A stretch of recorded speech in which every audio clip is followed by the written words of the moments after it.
And Ravichandran గారు, ఇప్పుడు మీరు చెప్పినట్టు 2-3 వేలు కాదు, ఫ్రీగా ఇచ్చినా కూడా తీసుకునే సిచ్యువేషన్ అప్పుడు లేదు ఓఆర్ఆర్ చుట్టూ. అప్పుడు కొనలేక ఇప్పుడు పెరిగిన తర్వాత బాధపడే వాళ్ళు, మిస్ అయ్యామే అని ఫీల్ అయ్యే వాళ్ళు చాలా మంది ఉంటారు కదా. సో వాళ్ళకి ఫర్దర్గా ఆప్షన్స్ ఏమైనా ఉన్నాయా? ఇప్పుడు మనం కోకాపేటలో చూసుకుంటే కనుక అది ఇంతకుముందు చాలా తక్కువగా అనుకునే వాళ్ళ ఏరియా.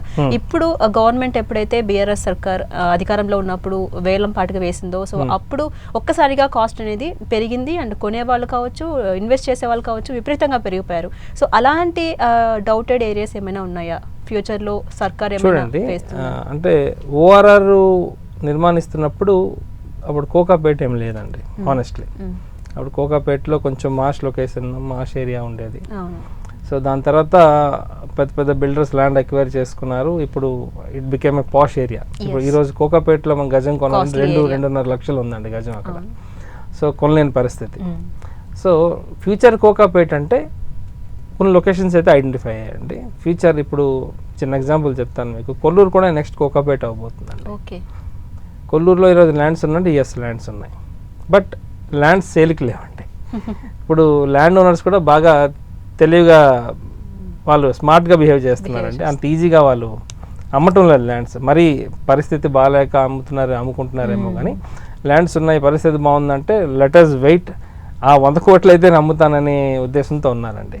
సో ఓఆర్ఆర్ని పక్కన పెడితే ఇప్పుడు చూడండి, బేసిక్గా సిటీ అనేది ఎక్స్పాండ్ అవుతూ వెళ్తుందండి. ఒకప్పుడు ఓఆర్ఆర్ అన్నారు, జనాలు లైట్గా తీసుకున్నారు. ఇప్పుడు గవర్నమెంట్ RRR అంటున్నారు.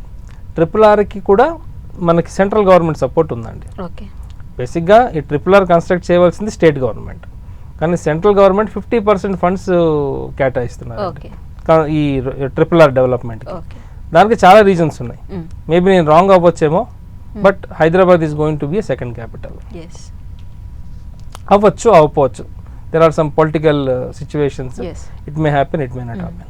కానీ అయ్యే ఛాన్సెస్ ఎక్కువగా హైదరాబాద్కి ఉన్నాయండి.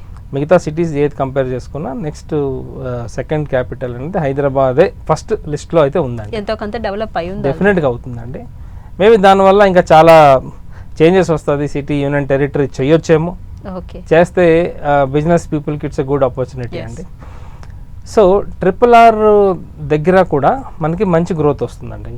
ఇప్పుడు ఫ్యూచర్లో రావాల్సిన ఇండస్ట్రియలైజేషన్ అంతా RRR వైపు గవర్నమెంట్ ఇంట్రెస్ట్ చూపిస్తుందండి.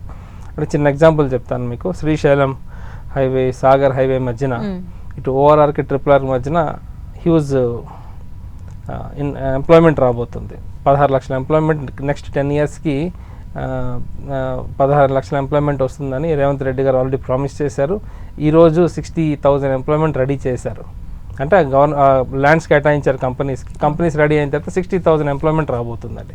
సో ఇదే విధంగా entire globe is looking out of Hyderabad అండి. మన గ్లోబ్ అంతా అంటే ఎంటైర్ ప్రపంచం హైదరాబాద్లో ఇన్వెస్ట్ చేద్దామని చూస్తున్నారు. దానికి చాలా రీజన్స్ ఉన్నాయి. ఎందుకంటే Hyderabad is a noted location, liveable condition. అంటే ఇక్కడ ఈ 12 మంత్స్లో ఒక 2 మంత్స్ సమ్మర్ పక్కన పెడితే మిగతా 10 మంత్స్ చాలా ప్లెజెంట్గా ఉంటుంది. వర్కబుల్ కండిషన్ అండి. ఇది కాకుండా స్కిల్డ్ ఎంప్లాయీస్ ఇక్కడే దొరుకుతారు మనకి. ఇప్పుడు అన్ని డిస్ట్రిక్ట్స్ నుంచి కావచ్చు, కంట్రీస్ నుంచి కావచ్చు, ఇక్కడే వచ్చి ఇక్కడ ఎక్కువగా ఉంటున్నాయి. ఇప్పుడు చూడండి, ఫార్మసిటీకి ఇక్కడ ఎంప్లాయీస్ దొరికిస్తారు. సాఫ్ట్వేర్ ఇండస్ట్రీ ఫస్ట్ నెంబర్ 1 ఇప్పుడు. సో అట్లా డిఫరెంట్ సెక్టర్స్, మ్యానుఫ్యాక్చరింగ్ ఇండస్ట్రీస్ కూడా సంబంధించిన ఎంప్లాయీస్ మనకి ఇక్కడ దొరికేస్తారు. సర్వీస్ ఇండస్ట్రీ ఎంప్లాయీస్ ఇక్కడ దొరికేస్తారు. సో అన్ని ఇండస్ట్రీస్కి కావాల్సిన ఎంప్లాయ్మెంట్, స్కిల్డ్ లేబర్స్ ఇక్కడ ఉన్నారండి.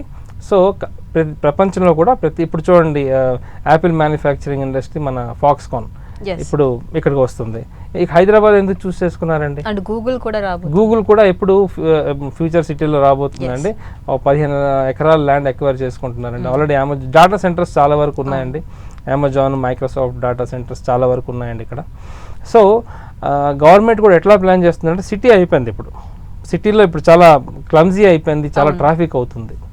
ఫ్యూచర్ సిటీని నిర్మాణిస్తుందండి. ఫ్యూచర్ సిటీ అంటే ఒక లొకేషనే కాదు, చుట్టూ ఓఆర్ఆర్ చుట్టూ డిఫరెంట్ లొకేషన్స్ని ఐడెంటిఫై చేసి కొత్తగా ఇండస్ట్రీస్ అంటే ఎక్స్పాండ్ చేస్తుంది. చిన్న ఎగ్జాంపుల్ చెప్తాను. బెంగళూరు హైవే ఇంచుమించు ఒక 6 to 7 lakh ఎంప్లాయ్మెంట్ రాబోతుందండి యాజ్ పర్ గవర్నమెంట్ ఇది. ఇటు ముంబై హైవే దగ్గర దాదాపుగా 8 లక్షల ఎంప్లాయ్మెంట్ రాబోతుందండి.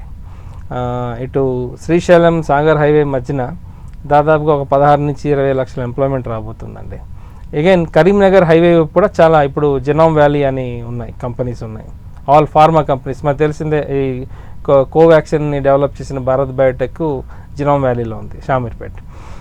సో ఇటు కరీంనగర్ హైవే కూడా చాలా డెవలప్ అవుతుందండి, నాగ్పూర్ హైవే కూడా డెవలప్ అవుతుంది. ప్రతి హైవేకి కూడా ఇంపార్టెన్స్ ఇస్తున్నారు గవర్నమెంట్. ఇప్పుడు చూడండి, ఒకప్పుడు ఫార్మసిటీ అన్నారు, ఒకే లొకేషన్ అన్నారు. రేవంత్ రెడ్డి గారు ఏం చేశారంటే ఒక లొకేషన్కి 5 లొకేషన్స్లో పెడదాం, అన్ని లొకేషన్స్ డెవలప్ అవ్వాలి. సో మంచి ఉద్దేశంతో చేశారండి, అన్ని లొకేషన్స్ డెవలప్ అవుతున్నాయి, హైదరాబాద్ చుట్టూ డెవలప్మెంట్స్ అయితే అవుతున్నాయండి. సో ఇప్పుడు నా సజెషన్ చెప్పండి. రీజనల్ రింగ్ రోడ్ వైపు తీసుకోమని నేను చెప్పగలను. ఓకే.